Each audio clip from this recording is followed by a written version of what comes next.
Olá, sejam bem-vindos ao Acessos Podcast, o nosso canal que trata acerca da diversidade, inclusão e acessibilidade.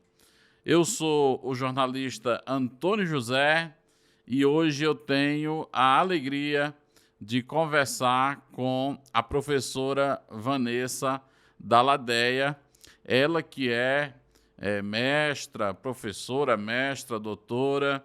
Eu vou, na verdade, deixar que ela se apresente para a gente. Olá, professora, muito bom tê-la aqui no Acessos Podcast. Olá, José. Olá a todos e todas que nos ouvem. O prazer é meu, estar hoje, nessa manhã aqui com vocês, nesse dia aqui com vocês, e estou à disposição. Prazer.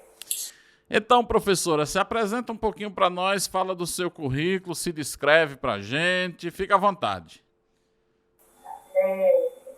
Então, como a Antônia disse, eu sou Vanessa Dalladea, eu sou uma mulher branca, de cabelos curtos, encaracolados, uso óculos com a volta preta, hoje estou com uma camisa jeans, atrás de mim tem meu armário aqui na Universidade Federal de Goiás, estou na minha sala. Sou professora da Faculdade de Educação Física e Dança, trabalho com os temas de inclusão, tanto na educação física quanto na educação, em outros espaços, como espaço cultural. Eu tenho graduação, mestrado e doutorado em educação física, direcionando os estudos para a pessoa com deficiência, e pós-doutorado também em formação docente para a inclusão. É um prazer estar aqui com vocês e discutir esses temas. Maravilha, professora, bom demais.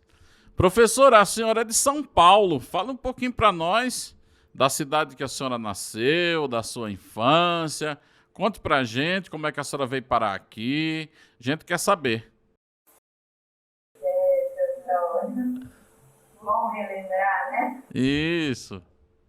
Eu nasci há 50 anos atrás, 50 anos agora, em Campinas, São Paulo. E morei durante grande parte da minha vida próximo da Unicamp, né? O espaço onde eu fiz toda a minha formação na área da educação física. Né? E em 2007 eu comecei a dar aulas de natação inicialmente, depois fui para dança. Desde a minha primeira aula de natação, eu tive o prazer de ter pessoas com deficiência participando junto com pessoas sem deficiência. Então, esse tema fez parte da minha vida desde o começo da minha carreira.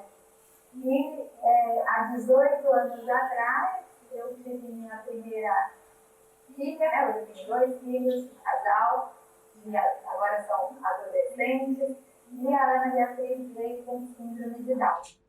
Então, o que já era parte da minha vida enquanto professora de educação física, enquanto estudiosa da área, já tinha feito mestrado nessa área quando a Ana veio, se tornou ainda mais forte na minha vida, ainda mais presente, né, que é a luta pela inclusão e pelos direitos das pessoas com deficiência. Então, a minha história, ela está sempre ligada, né, interligada, grudada com essa causa, com esse estudo, tornando as questões da sua com deficiência cada vez mais próximas das questões do meu cotidiano. Maravilha. Professora, nascida lá em Campinas, São Paulo, morando ali pertinho da Unicamp, o que é que te fez, dentre tantas possibilidades que você tinha na universidade, de entrar para o curso de Educação Física? Eu filha de militar, então a atividade física em casa fazia parte da rotina, desde menino ganhando meu pai. E com apenas 4 anos eu fui para a natação. Então, comecei a nadar, com 6 anos eu já estava competindo natação. Então, desde muito cedo, eu estive muito próxima da educação física. E tive professores maravilhosos, professores que me mostraram um caminho que iam para além da competição, né, que era um caminho de descoberta, de amizade, de prazer pelo movimento, né, de encontro com as pessoas e de muito respeito com as diferenças. Então, isso fez com que eu me apaixonasse desde muito cedo.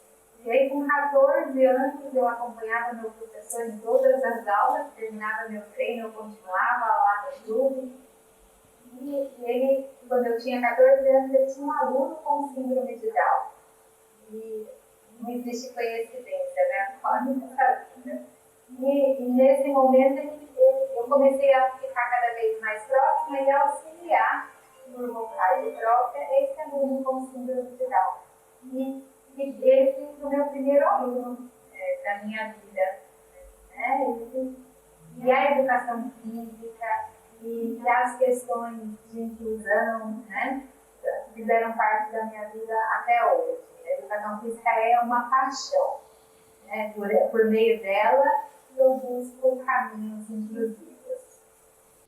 Que coisa interessante, que história bonita. Professora, você tem mais irmãs, mais irmãos? Todo mundo entrou para a área da educação física? Como é que foi essa relação da sua família com a academia? Filha de militar, e meu pai teve 4 mulheres. Ó! Eu tenho 4 filhas. Eu sou a mais velha, depois vem uma escadinha.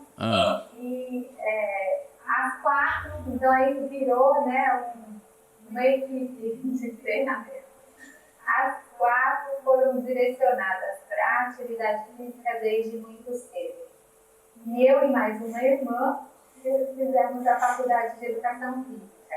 Aí tem uma enfermeira e uma pedagoga, né? Todas lidam com pessoas. Então somos em 4, Antônio. Que coisa boa! Como é que era Campinas na sua época de estudante, de movimento? A senhora chegou a fazer movimento estudantil? Como é que foi? Filha de militar, você viveu aí sua adolescência e a sua pré-adolescência ainda no período que o Brasil era comandado por militares. Como é que foi essa sua relação? Ai, muitos confrontos. Muitos. Desde muito cedo, por conta de direcionamentos, né? Já fazendo parte da minha personalidade.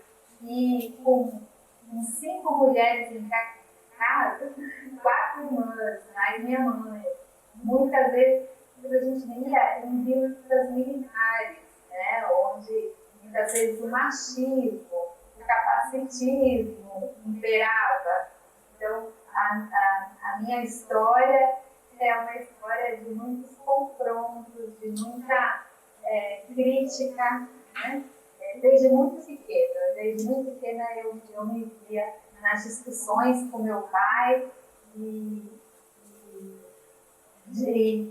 não aceitando, né, essa hierarquia que vinha da vida militar e que ele tentava trazer para casa, sem muito diálogo, sem respeito às diferenças. Então, foi sempre assim. Até hoje, a gente se ama muito e ao mesmo tempo a gente tem as nossas discussões. Imagine agora, né, em momentos de eleição, então, o que acontece em casa. Mas o discordar faz parte, Antônio, as diferenças fazem parte. E a gente tem que aprender a respeitar, aprender com estas e abrir diálogos. Então, a minha adolescência, ela sempre foi de muita tentativa de diálogo quando não acontecia, com discussões, mas sempre buscando um ideal, né? Um ideal de uma vida mais humana, mais inclusiva, mais respeitosa. Professora, que coisa boa. Então, sempre discutindo, sempre dialogando, até porque Esse é o exercício democrático, né? De conviver com as diferenças de ideias, muitas vezes diferenças dentro da nossa própria casa, mas esse exercício da democracia é por demais importante e bem interessante aí a sua história. E quando você me falou filho de militar, eu já fiquei pensando como é que foi essa relação. Mas até hoje tem sido uma relação de discussões, de discordância, mas de muito amor. Isso é que é importante, não é isso, professora? Isso, Antônio. E assim tem que ser sempre, né? Tem que ser sempre. A vida é assim, né? A gente tem que aprender a ouvir a outra pessoa, respeitar as suas opiniões, né? Mas ao mesmo tempo colocar as nossas, e nessas reflexões, nesses diálogos, tentar chegar num caminho em comum, né? Um caminho de respeito, que é o mais importante, sim. Maravilha. Professora, a inclusão, ela não é uma coisa fácil de fazer, em que pese muitas pessoas digam que gostam da causa, que gostam do assunto, mas conviver com as diferenças não é muito fácil, as pessoas têm muita dificuldade. Nossa sociedade não é uma sociedade inclusiva. Nós vivemos sob uma cultura, né, de exclusão, de intolerância, e essa cultura vem aí, ó, de muitos e de muitos anos. Já melhorou muito, mas ainda precisa melhorar muito mais. Eu sou pessoa com deficiência visual desde 5 anos de idade, e na escola por onde eu estudei, nunca tive a oportunidade de participar da educação física. Sempre fui dispensado compulsoriamente.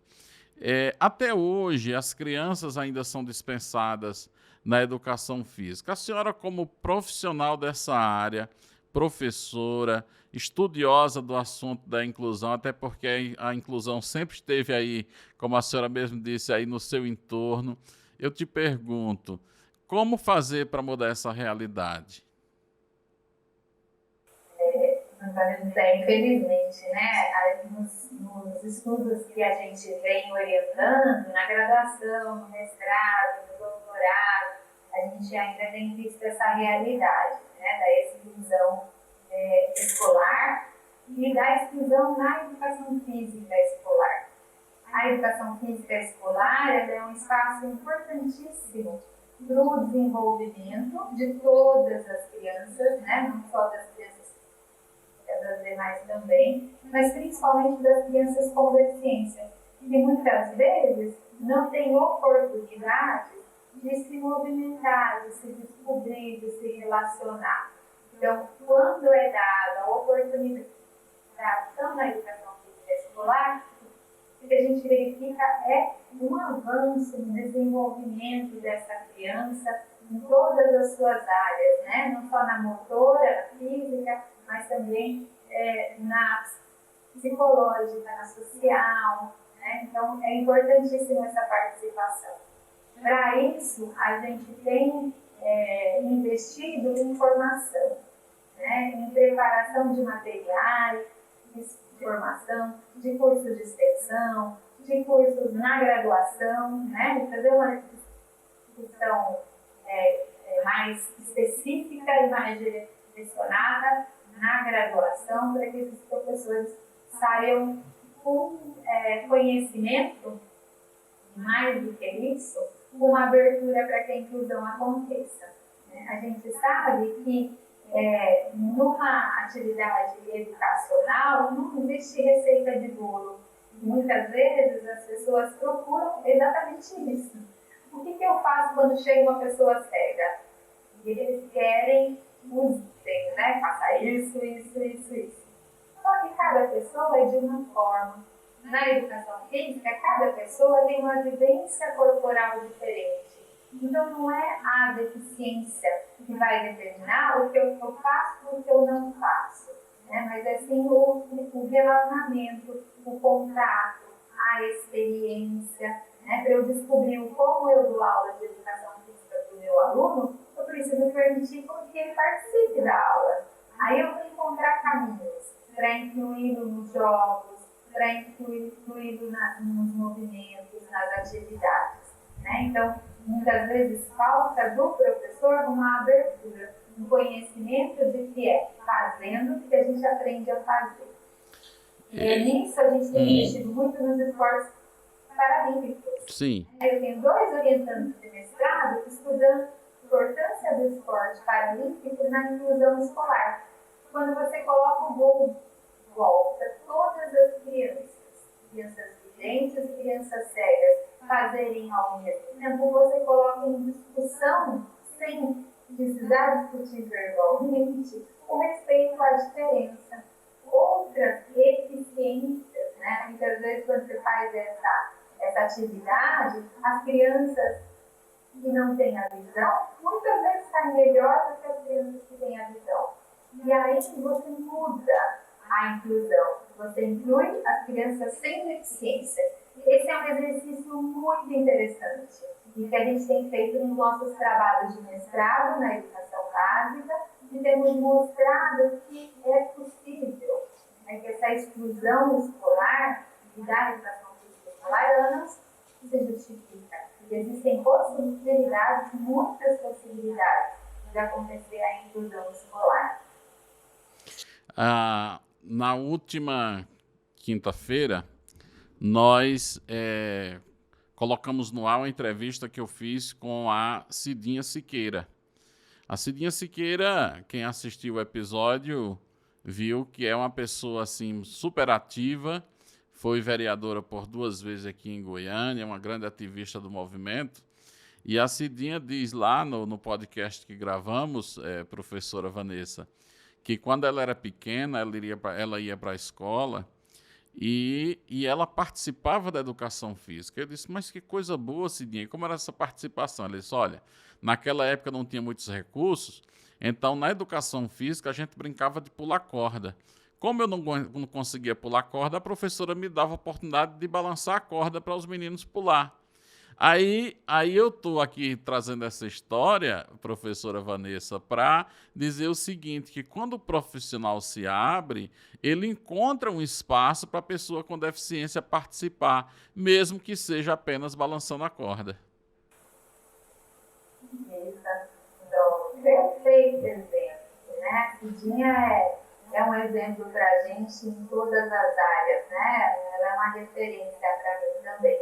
Tem uma autora que se chama Lídia Amaral. Ela, infelizmente, já faleceu. Ela era professora de psicologia da USP e ela tinha uma deficiência física. E um dos textos mais conhecidos dela, que vale muito a pena a gente ler, chama Entre Crocodilos e Avestruzes.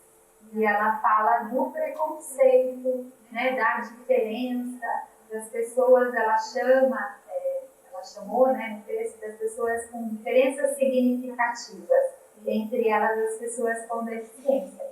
E ela finaliza o texto falando da vivência dela na educação física escolar. Ela não é da educação física, mas no final ela fala. E ela fala da importância de não ser café com leite. E ela fala que a primeira vez que ela não foi café com leite, não sei se todas as pessoas entendem o que significa esse termo, né? Esse termo é muito utilizado lá em São Paulo. Ser café com leite quer dizer, para essa pessoa não está valendo, ninguém pode pegar no pega-pega, né? Então, essa pessoa tem carta branca, está liberado, né? Uhum. Faz de conta que ela está participando. Uhum. E quando você coloca a pessoa com deficiência no protagonismo da brincadeira, como é bater a corda, ninguém bater a corda, ninguém pula, né? Então você está colocando protagonismo aí. Você encontrou uma função, para além disso, você encontrou um movimento, porque o objetivo da educação física é o movimento. Uhum. Corda, você tem o movimento dos braços. Uhum. Isso também é importante, sabe, Antônio José? Muitas vezes a pessoa com deficiência fica assim, você fica aqui me ajudando, ajuda o professor, não faz nada. Isso não é participar. Né? Bater corda é participar. Né? Então a gente tem que encontrar caminhos como bater corda. Bom demais. Professora, vamos para o nosso intervalo e a gente volta em 1 minuto. A senhora tem um tempinho para tomar água e no banheiro, se quiser. Rapidinho, um minutinho a gente já volta, não saia daí.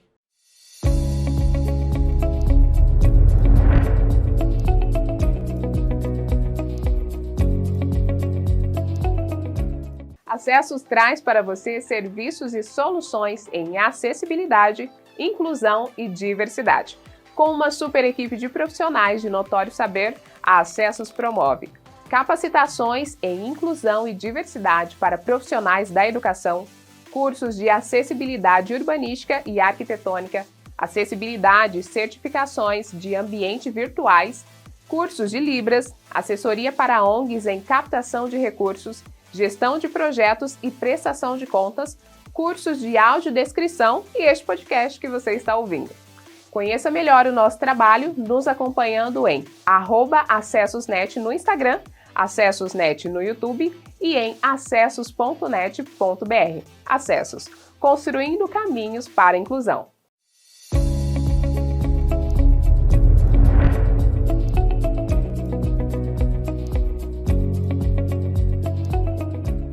Estamos de volta aqui no Acessos Podcast, nesse papo maravilhoso, aprendendo muito com a professora Vanessa Dalladea, ela que é professora, mestra, doutora em Educação Física, Educação, Dança também, tá aqui no currículo. Enfim, a professora Vanessa é uma ativista pelos direitos das pessoas com deficiência e tem um trabalho maravilhoso aqui na Universidade Federal de Goiás, e por isso que nós estamos aqui conversando com ela. Professora, mas nós falávamos no bloco anterior da importância desse profissional, né, da educação física, oportunizar as pessoas com deficiência e respeitar essas pessoas também de acordo com os seus limites e com as suas potencialidades. Esse trabalho que a senhora tem feito na universidade, a senhora tem visto assim prosperar, tem visto as pessoas se interessarem pelo tema e se abrir para a inclusão? Então, Antônio, tenho visto sim, né? Infelizmente, não é um tema em que tem uma procura espontânea muito grande, né? Infelizmente, a gente presencia muitos eventos em que as pessoas não procuram, em que outros temas você vê a sala cheia, né? Muitas pessoas participando. E o tema da inclusão, ele só é procurado quando a pessoa passa por situações, né, em que ela precisa ter ações mais inclusivas e ela não dá conta. Então é só na hora da necessidade mesmo, felizmente. E aí a gente tem utilizado aqui na Universidade Federal de Goiás, na educação física e na dança, outras estratégias. Colocar as pessoas no perrengue durante a formação. Né? Como assim? Né? E é o que elas acham de perrengue. Porque, na verdade, o que elas vivenciam aqui é a eficiência. E aí tem um estranhamento. Uai, mas essa menina tem síndrome de Down? Como ela dança bem? Nossa, mas essa pessoa é cega e ela nada, sem ninguém puxando, né? Sem ninguém ficar precisando falar. Mas será que ela é cega mesmo? Então você ouve esses estranhamentos quando os nossos alunos e outros professores de formação, que estão aqui no mestrado e no doutorado, vivenciam a eficiência da pessoa com deficiência. Hoje de manhã, por exemplo, eu dei uma aula de hidroginástica, onde a gente tem 90 participantes. Entre eles, a gente tem pessoa com deficiência visual, pessoa com deficiência física, pessoa com deficiência intelectual, pessoa com transtorno do espectro autista, fazendo aula junto com pessoas jovens, com pessoas atletas, com pessoas idosas. Quer dizer, na minha aula tem pessoas. E a hora que eles estão chegando, né, para vir para a piscina, e aí você vê uma cadeira de rodas chegando, porque infelizmente a sociedade não vê a pessoa que está na cadeira de rodas, ela vê a cadeira de rodas. Verdade, é verdade. Ela vê uma cadeira de rodas, ela vê uma bengala, né? Ela vê o rosto da síndrome de Down, ela não enxerga a pessoa, ela enxerga a fisionomia. E ela fala, nossa, tem uma aula especial aí. Eu falo, que especial? A gente tem a hidroginástica. E aí essas pessoas entram na água e você não enxerga mais nada, você enxerga eficiência, pessoas fazendo atividade ao mesmo tempo. Então, esse estranhamento, ele faz uma formação melhor do que você ficar falando de cegueira, de síndrome, de cadeira de rodas. Né? A gente mostra a hidroginástica e a eficiência dessas pessoas nessa atividade. E assim a gente tem feito com a dança, Antônio. A dança tem sido um caminho lindíssimo para a inclusão das pessoas com deficiência, para o encontro com a eficiência dessas pessoas, né? E aqui a gente tem um grupo de dança diversos, que tem feito isso lindamente junto com a professora Marlene Dornelles. Professora, deixa eu lhe confessar aqui um segredo, que não vai ser mais segredo, né? Vamos botar na rede. A senhora acredita que o meu sonho é aprender a dançar? Ah, então tá convidadíssimo. Professor, eu sou de uma terra, eu sou do Nordeste, lá todo mundo dança, eu não aprendi a dançar, aí eu vou para as festas, minha esposa vai dançar e eu fico sentadinho. E eu sei que a dança, ela integra demais, ela inclui, então eu quero aprender a dançar, a senhora me ajuda. E a nosso grupo de dança, você pode levar sua filha e dançar junto. Ele é um grupo de dança para todas as pessoas, né? Hoje a gente ainda usa o termo dança inclusiva. Espero que daqui a pouco a gente não precisa mais, né? Seja dança. E que as pessoas sejam incluídas porque dança, né? Certo. A gente tem lá no grupo de dança diversas pessoas, desde bebês até idosos, dançando juntos, cada um com as suas deficiências e com as suas dificuldades. E dessa forma a gente vem fazendo dança de performance. Olha aí. A última apresentação que a gente fez, a gente trabalhou junto com o Psico Balé, que é uma companhia da Espanha, e junto com Dançando com a Diferença, que é uma companhia de dança de Portugal. Né? Então a nossa inclusão tem sido para além das fronteiras aí. Que maravilha! Que coisa boa! Professora, você, assim, a educação física, já desde os 14 anos, já convivia com pessoas com síndrome de Down. Como é que foi a chegada da Beatriz, a sua filha mais velha, que tem síndrome de Down? Você estava preparada para ser mãe de uma criança com deficiência ou, apesar de toda essa vivência, a gente nunca está tão preparada assim? Antônio... Na graduação, eu e o Vicente, meu esposo, a gente fez faculdade juntos.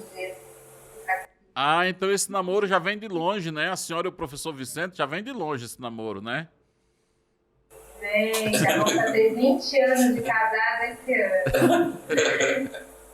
Lá na graduação, a gente tinha que escolher uma escola para fazer estágio. E você acredita que nós somos numa escola de crianças surdas? Eita! O caminho estava nos direcionando. Certo. Quando eu soube, né, que a Ana Beatriz viria com síndrome de Down, ainda na gestação, ela tinha uma má formação do sistema linfático, então no ultrassom você enxergava o corpinho dela e enxergava uma bola de líquido atrás da cabeça dela. E isso mostrou para os médicos que havia alguma questão diferente nela, né? E aí, Antônio, quando a gente fez o ultrassom, a gente verificou que atrás da nuca do bebezinho, né, que ainda era um feto, tinha uma bolsa de líquido. E isso levou a gente a fazer um exame, né, que se chama amniocentese, que é retirar o líquido amniótico, né, para fazer um exame genético. E um certo dia, estava em casa, e o médico ligou e ela atendeu o telefone e falou que o médico, eu falei, senhor quer que a gente vai aí, né, para saber do resultado? Aí ele falou assim, não, eu liguei só para dizer que você vai ter uma menina e que ela tem síndrome de Down. Assim, na lata, sem nenhuma preparação, sem nenhuma conversa anterior, né? E aí você fica, e agora? Né? Porque é o que você disse, né? Você pode trabalhar a vida toda com pessoas com deficiência, você pode ser uma pessoa com deficiência, mas a gente está numa sociedade em que a gente precisa de um tempo para entender essa situação, né? E dessa forma a gente entrou no que a literatura chama do luto, né? Ao descobrir que ele tinha síndrome de Down. E eu e o meu esposo, a gente chorou durante uma manhã. No final da manhã, chegou uma prima muito querida. E ela tentando nos acalmar, tentando dar um conforto. Ela falou o que é uma terceira. Mas que a gente está importante. Ela disse assim, não fica triste, cada um tem uma cruz para carregar. Eita!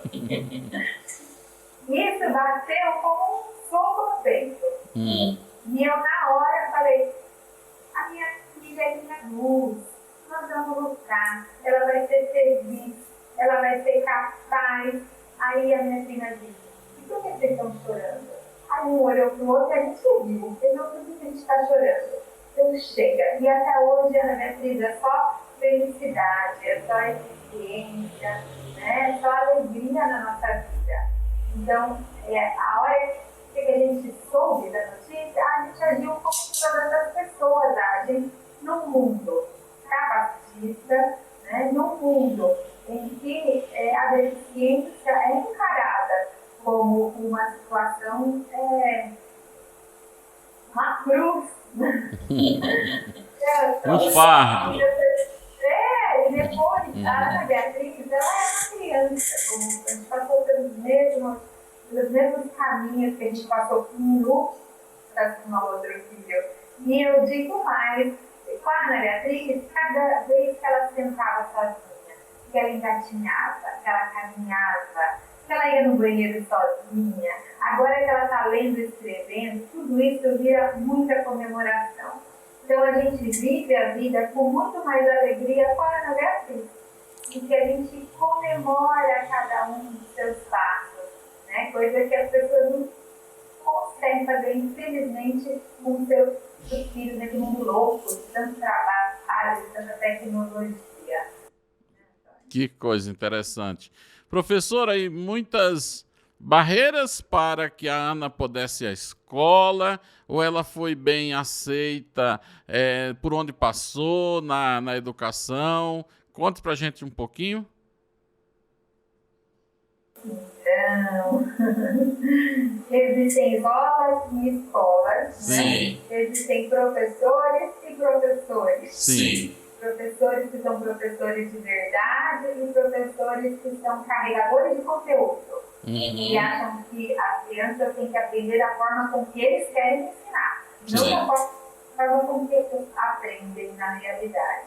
E a gente vivenciou com a Ana Beatriz os dois tipos de escola, os dois tipos de professores. Né? Só que a gente nunca aceitou. Com a Ana Beatriz, a gente foi para a escola inclusiva, a gente levou para uma escola inclusiva desde que ela tinha 1 ano de idade, né? 7 anos atrás. E a gente sempre batalhou. E a gente teve muitas vivências tristes, né, que nos marcaram, vivências da Ana não se sentir acolhida e a gente chegar na escola, ela estava embaixo da mesa, né, e a professora tentando pegar de qualquer jeito. E tivemos vivências de escolas maravilhosas. Então, a Ana foi até o 9º ano com muita... para poder fazer a sua eficiência. Hoje a Ana Beatriz, ela lê, ela escreve, tem alguns erros, né, na escrita, algumas dificuldades na leitura, mas ela está caminhando muito bem. E isso a gente deve à escola e aos professores que entenderam que a Ana Beatriz, ela aprende. Às vezes, não é da mesma forma que os demais colegas. E os demais colegas também não aprendem da mesma forma, né?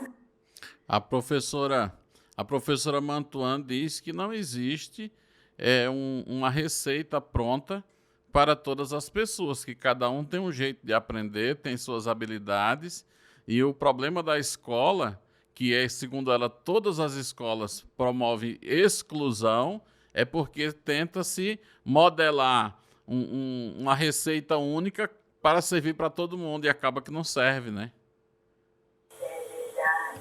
A receita única é a diversidade, né? Exatamente.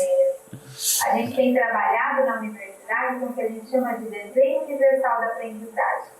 Quando você trabalha com desenho universal da aprendizagem, você chega com um conteúdo e você apresenta o conteúdo para a sala, que é diversa, de várias formas. Você traz o conteúdo verbalmente, você traz muitos elementos visuais, ao mesmo tempo que você traz elementos táteis, né? E apresenta o mesmo conhecimento de várias. Com essa experiência pedagógica, você aumenta a chance de toda a turma aprender, né? Informação verbal de qualidade não é só para o aluno cego, é para todos os alunos, né? A gente tem discutido, por exemplo, a audiodescrição. Ela não é só para a pessoa cega, ela traz elementos que muitas vezes para mim passa despercebido. E todos aprendem com mais qualidade, né? Então, descrever uma imagem que eu coloquei aqui no meu slide faz com que todos os alunos aprendam de mais qualidade. Mas, ao mesmo tempo, é fundamental para que o meu aluno com deficiência visual ou cego seja incluído. Exatamente. O professor que aprende a trabalhar com a desenho universal da aprendizagem, ele dá aula para todas as pessoas. Ele não precisa ficar segregando. Né? Aqui nesse cantinho fica as pessoas com deficiência intelectual. E nesse cantinho, nessa sala, as pessoas cegas. Não, são pessoas. Isso. Bom demais. Professora, duas últimas perguntinhas para a gente encerrar. Já estamos caminhando aqui para o final. Me conta rapidinho como é que você veio parar em Goiânia, você lá de Campinas, toda a formação lá na Unicamp, você veio parar aqui com o professor Vicente? Como é que é isso? Então, Goiânia me acolheu, me abraçou, como a gente já disse desde lá do começo, né? Nada é por acaso. Nada é por acaso. E aqui eu encontrei os meus caminhos que provavelmente em São Paulo não encontraria.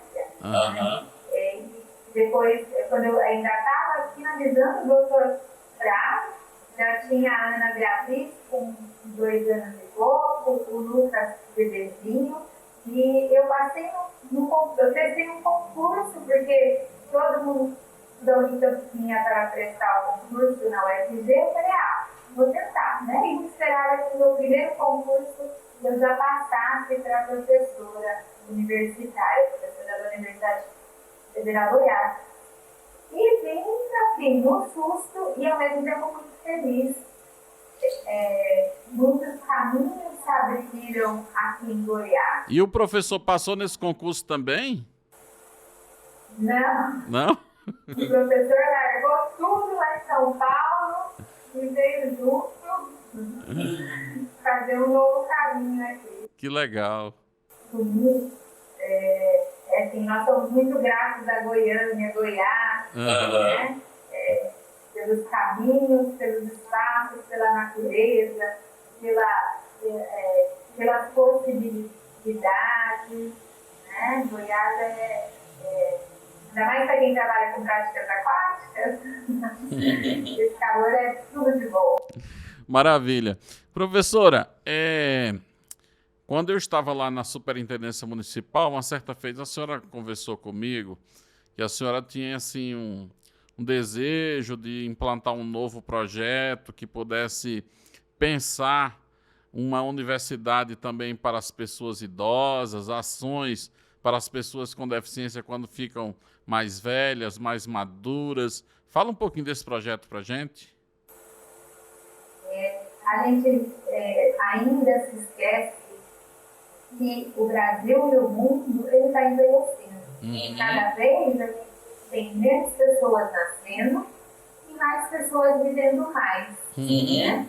E aí, essas pessoas vivem mais e vivem melhor, com mais qualidade de vida. E aí, muitas vezes, a oportunidade para entrar num estudo ou para estudar o que eu sempre quis na minha vida, vem mais tardiamente. E aí a gente precisa de uma universidade que esteja preparada para atender às demandas, né, de todas as pessoas. Universidade mais inclusiva. Nos últimos anos, a gente vem vivenciando políticas públicas que caminharam para que isso acontecesse.